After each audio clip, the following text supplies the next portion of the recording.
Nous retrouvons donc avec le chargé de mission pour le continent Afrique auprès de l'Assemblée parlementaire francophone. Je vais vous laisser en quelques mots vous présenter. Bon, brièvement, je m'appelle Christophe Lutunula Apala. Je suis député de la République démocratique du Congo. Et au pays, je suis membre de la commission politique administrative et juridique. À l'Assemblée parlementaire paritaire, je suis chargé des missions Afrique.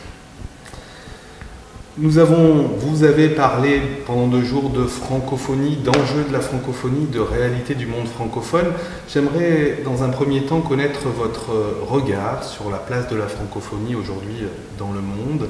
Quels en sont les contours et surtout quelles sont les valeurs sous-tendues, les valeurs de cette francophonie qui fait sens? Oui, je pense que depuis sa naissance, avec les Senghor, les Amani Diori et consorts, le Bokiba, la francophonie a fait du chemin. Et particulièrement aujourd'hui, la francophonie est porteuse d'espoir en matière de démocratie, de droits de l'homme. Et il y a une autre dimension qui vient d'être ajoutée à partir du sommet de Dakar, la francophonie économique. De sorte qu'au-delà de la langue qui s'apparente ou qui touche à la culture, nous allons de plus en plus vers une francophonie qui s'appelle modernisée, qui prend en compte le politique et les aspects institutionnels, ainsi que l'économique, et avec l'économique, vous avez le social. Ceci me paraît un aspect important. Mon vœu le plus ardent est que la francophonie prenne de la dimension, où se situe au même diapason que les grandes organisations qui influent la marche du monde. Et pour cela, il faut que la francophonie vive ses valeurs, valeurs de solidarité, de diversité culturelle, de plurilinguisme et valeurs démocratiques. Parce que finalement, le politique tient tout en état. Comme disait Colbert en 2014, faites-moi de bonnes politiques, je vous ferai de bonnes finances. Sur les cadres institutionnels, c'est-à-dire le cadre de travail, est bien fait, les peuples sont impliqués dans la marche de leurs affaires, et c'est pour ça que l'Assemblée parlementaire de la francophonie, comme une des composantes essentielles de la francophonie, est essentielle, est vraiment importante, parce que nous sommes des élus, nous représentons nos peuples, et donc nous devons aussi donner de la légitimité à ce que l'OIF, l'Organisation internationale de la francophonie, décide pour nos peuples.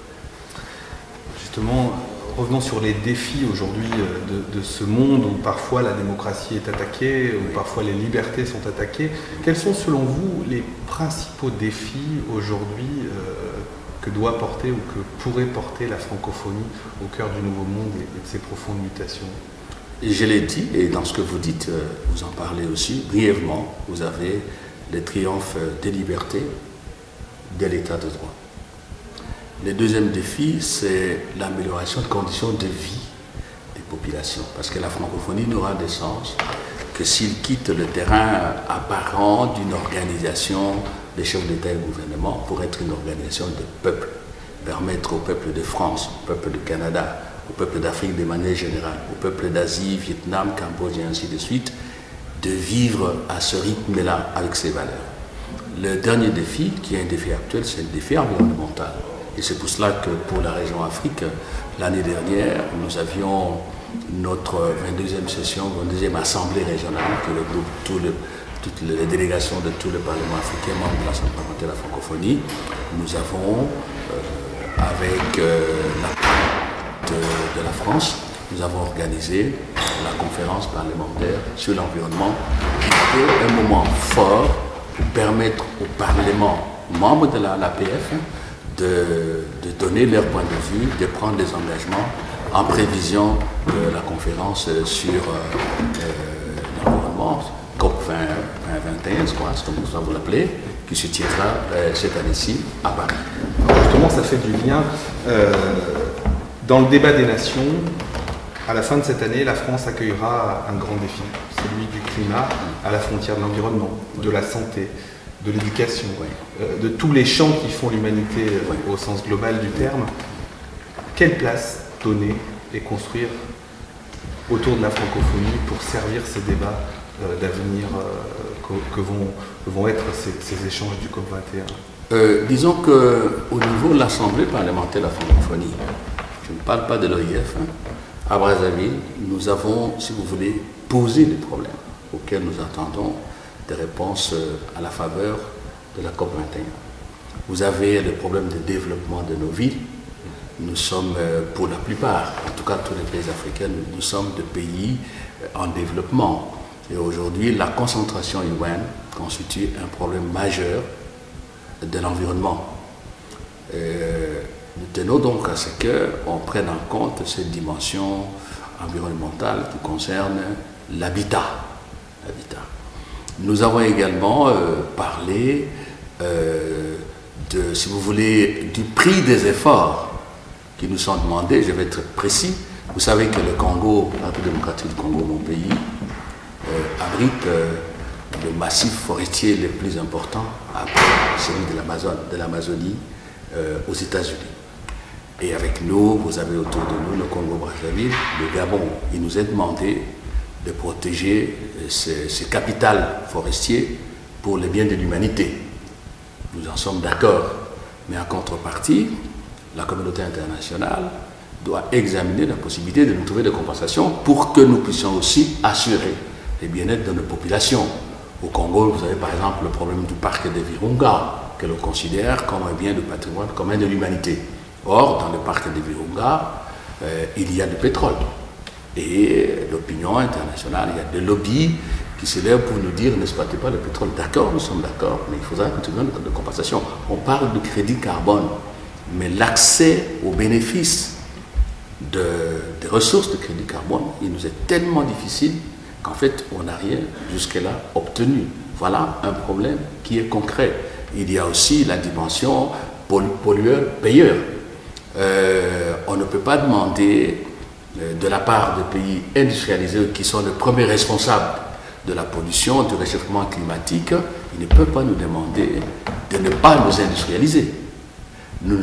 En fait, l'Afrique, pour ne prendre que l'Afrique, on ne fait même pas 2% du potentiel de pollution. Nous émettons un petit rien. Les gaz à effet de serre ne viennent pas de l'Afrique, vous comprenez? Et nous avons dit à Brazzaville que nous, comme parlementaires francophones, nous prenons l'engagement de convaincre nos gouvernements à être attentifs, à contribuer à la sauvegarde de l'humanité, faire en sorte que le réchauffement ne dépasse pas 2%. Mais en contrepartie, nous demandons aux pays pollueurs, la Chine, l'Europe, les États-Unis, la Russie, de penser à des compensations qui nous permettent aussi de nous développer. Sinon, nous ne pourrons pas accepter des accords qui ne tiennent pas compte de cette dimension, qui est une dimension de solidarité. Nous demandons la solidarité, protéger l'environnement chez vous, la solidarité aussi, partager le développement et de nous aussi à nous relever. Voilà, moi je crois que la francophonie, et c'est une chance que ce soit la France qui abrite COP21, la France a un rôle prépondérant au sein de la francophonie. Nous espérons qu'on tiendra compte de ces dimensions que je suis en train d'évoquer aujourd'hui. Merci pour la richesse de vos propos. J'ai envie de parler d'Afrique à travers trois dimensions. La première, à l'heure de l'Internet, de l'image, des médias et des médias de masse. Quel est votre regard sur le regard du monde porté sur l'Afrique? Mon regard, il faut le comprendre à partir des valeurs qui sont les miennes. La liberté, le droit d'être informé, où que l'on se trouve, et l'obligation de respecter la vérité. Dire des choses vraies sur l'Afrique, ça ne me heurte pas. Mais trahir les faits, faire en sorte qu'on alimente la faux pessimisme, je ne l'accepte pas. En clair, les médias ont l'obligation de faire connaître l'Afrique dans toutes ses facettes et dans le respect absolu de la vérité. Je n'exagère pas en disant que les médias rendent un grand service à l'Afrique, qui est une partie importante du monde, en diffusant les informations d'Afrique dans l'optique de solidarité, dans l'optique d'aider à des ajustements intérieurs, parce que nous sommes le premier responsable de notre développement, des ajustements politiques, institutionnels, des ajustements qui concernent les politiques publiques, matière de santé, matière sociale, des infrastructures, de démocratie, aider aussi à des ajustements au niveau de décideurs internationaux. Ce n'est un secret pour personne, ça ne me gêne pas. L'Afrique, comme d'autres continents, nous dépendons également de la manière dont les décideurs du monde nous perçoivent, la manière dont ils attendent aussi marcher avec nous ensemble dans le progrès général de l'humanité. Deuxième et avant-dernier aspect de l'Afrique, la jeunesse africaine. En effet. Les universités africaines et leur place dans le monde à l'heure des grands réseaux internationaux du savoir. Oui.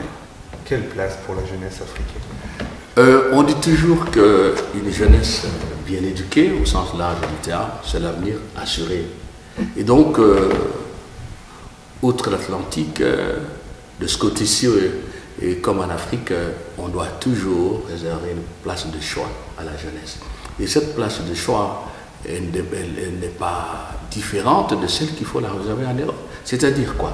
L'éducation, comprenant la formation, comprenant la transmission de valeurs de civilisation, selon chaque société. L'éducation également, c'est, si vous voulez, disons, la jeunesse est également l'emploi. Nous ne devons pas être des industries de fabrication de chômeurs.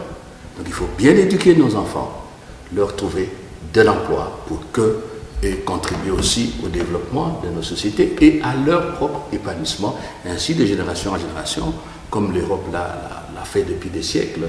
L'Afrique va aussi suivre le rythme général de l'humanité. Donc c'est une priorité des priorités. Et cela, ce n'est pas du verbe dans le concret, ce n'est pas en dehors de ça. Éducation, c'est-à-dire formation, transmission des valeurs de civilisation à partir de la cellule familiale. C'est pour cela que chez nous en Afrique, la famille est la clé de voûte de toute politique en faveur des jeunes. Et puis, l'emploi, et là vous avez l'agriculture dans nos pays, c'est le secteur qui est intensif dans l'utilisation de la main-d'œuvre. Il faut former des agriculteurs qualifiés. Les champs de travaux publics, des infrastructures, il est très large, des bons hommes de métier, des bons chercheurs aussi, des bons universitaires. Et c'est tout cela qu'il faut faire pour les jeunes, plutôt que de discours.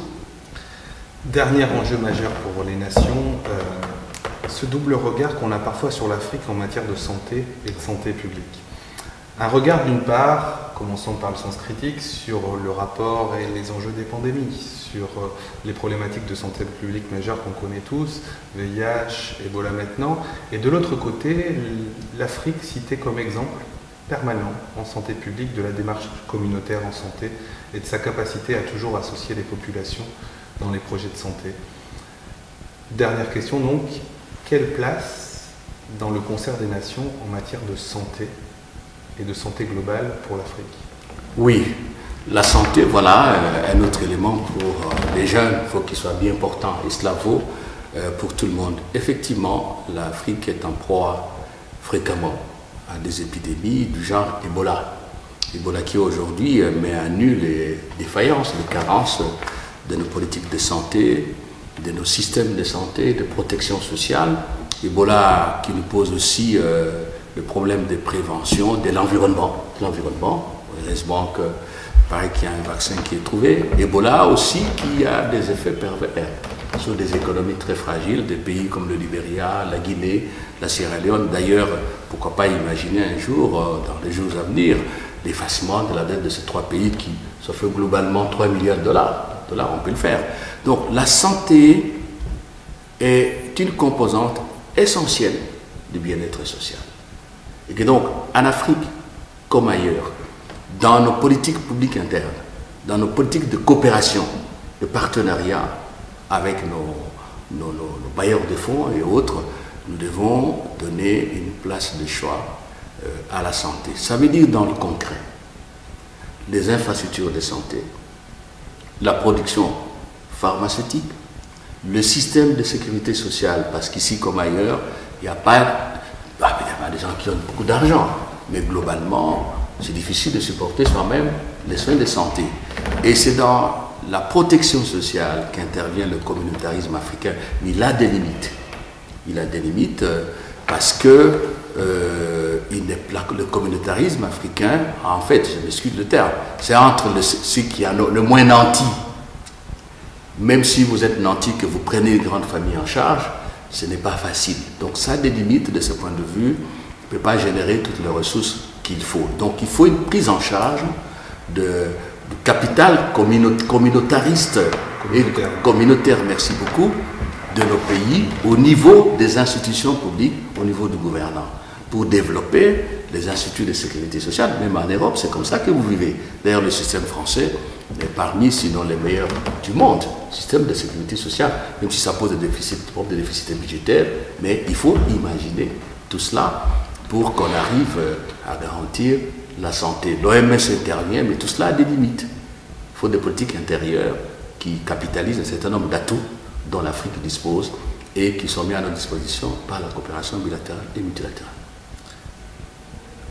En guise de conclusion, en une petite minute, votre envie singulière, personnelle, pour la francophonie, 3 défis, 3 envies pour les 10 ans à venir.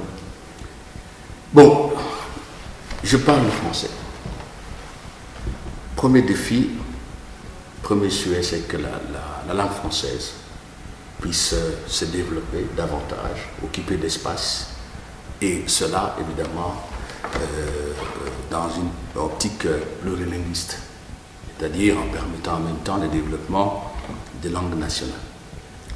Deuxième élément, je n'aurais cessé de le dire, la francophonie doit vivre les valeurs qui sont les siennes. La démocratie, ça veut dire liberté, l'état des droits, l'alternance et la solidarité. Et dernier défi, la dimension économique. Et je suis heureux de voir que Mme Michaëlle Jean, qui est aujourd'hui la secrétaire générale de la francophonie, et même le sommet de Dakar, a mis l'accent sur la dimension économique, c'est-à-dire en fait le commerce, le financement des développements et des espaces, si vous voulez, de coopération financière. Évidemment, pas dans une optique capitaliste trop libérale. Et nous, les Africains, vous l'avez dit, nous avons peut-être une vision, je ne dis pas socialiste pour ne pas entrer dans vos typologies, une vision communautariste.